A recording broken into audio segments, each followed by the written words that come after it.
What? VP নূর আপনিও? মানে বুঝলাম না ভাই, আপনি এই 5ই আগস্টের আগে কি বলতেন আর এখন কি বলতেছেন?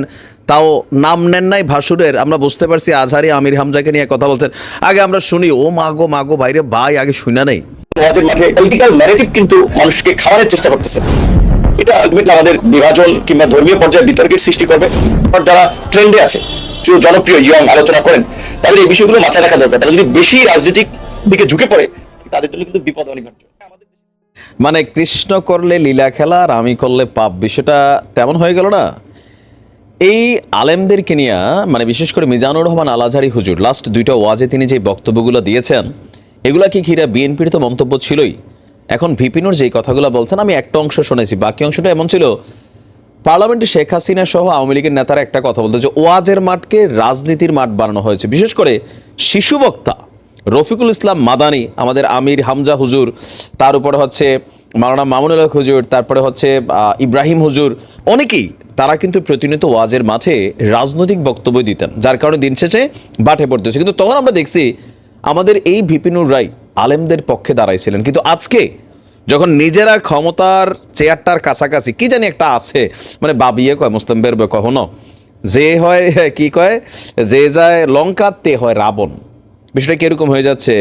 এখন আপনি কি বুঝাইলেন যে দেশি বিদেশি অনেক ট্রেন্ডে গিয়ে কিন্তু বিপদ নির্ঘাত মাইনাস হয়ে যেতে পারে তরুণ বক্তারা এই ধরনের আলোচনা? ওয়াজের মাঠে কেন রাজনীতির আলোচনা? ধর্মের মধ্যে কি রাজনীতি নাই VP Nur? What do you mean? মানে 6 মাসে কি আপনার ব্রেন সফটওয়্যার সব আউলে গেছে? নূর ভাই, আমরা এটা জানতে চাই। কারণ কি, আপনারা যারা কথা বলেন, এখন আপনাদের বক্তব্যগুলো যদি এক এক সময় এক এক রকম হয়, তাহলে তো মানুষের কাছে প্রশ্নবোধক হয়।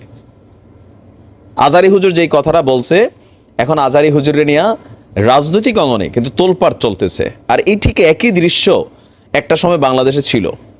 আর তখন আওয়ামী লীগ সরকার কি করছে, যে তারা দেখছে যে ওয়াজের মাঠের মধ্যে তাদের বিরুদ্ধে একটা জনমত তৈরি করা হচ্ছে ইশারা ইঙ্গিতে, যার কারণে সরকার তখন বাধ্য হইয়া এই ওয়াজের মধ্যে অনেক হুজুরদেরকে কিন্তু জেলে নিয়ে গেছিলেন। তখন যদি তাদের বক্তব্যগুলা, তারা তো সঠিক বক্তব্য বলছেন, সঠিক হয়, তাহলে এখন কেন এগুলো বেঠিক আপনার কাছে মনে হচ্ছে? এখন কেন আলেমরা ওয়াজের মাঠে রাজনীতির বক্তব্য দিতে পারবে না? দেখেন আমাদের অবস্থানটা বলি, আমি তখনও বলছি এখনো বলি, ওয়াজি যারা আছেন বা বিভিন্ন অঙ্গনের খেলোয়াড় যারা আছেন, অভিনেতা অভিনেত্রী যারা আছেন, শিল্পী সঙ্গীতাঙ্গনে যারা আছেন, তাদের আসলে রাজনীতি থেকে দূরে থাকা উচিত। কেন উচিত? একজন মাশরাফিকে সবাই ভালোবাসতো, বাট যখন আওয়ামী লীগের এমপি মাশরাফি হইল, তখন কিন্তু দেখেন মাশরাফিরে কি পরিমাণে গালাগালি হয়েছে, ইভেন নানান ঘটনা তার উপর গেছে। একজন সাকিব আল হাসানকে পুরো বাংলাদেশ ভালোবাসতো, কিন্তু যখনই তিনি আওয়ামী লীগের নৌকা উঠলেন, তখনই তিনি বাড়ে বললেন। সঙ্গীত শিল্পী আসিফ আকবর, আওয়ামী লীগের যোগ বাদ দেন, বিএনপির সময় ঢাকাতে কুমিল্লা থেকে লুকায় সোনার অফিস ভাঙচুর করে কুমিল্লা ঢুকা বন্ধ করে দিয়েছিল। কেন? আসিফ আকবর বলছিল যে আমি ইলেকশন করবো কুমিল্লাতে, খেয়াল থাকার কথা, তাই না?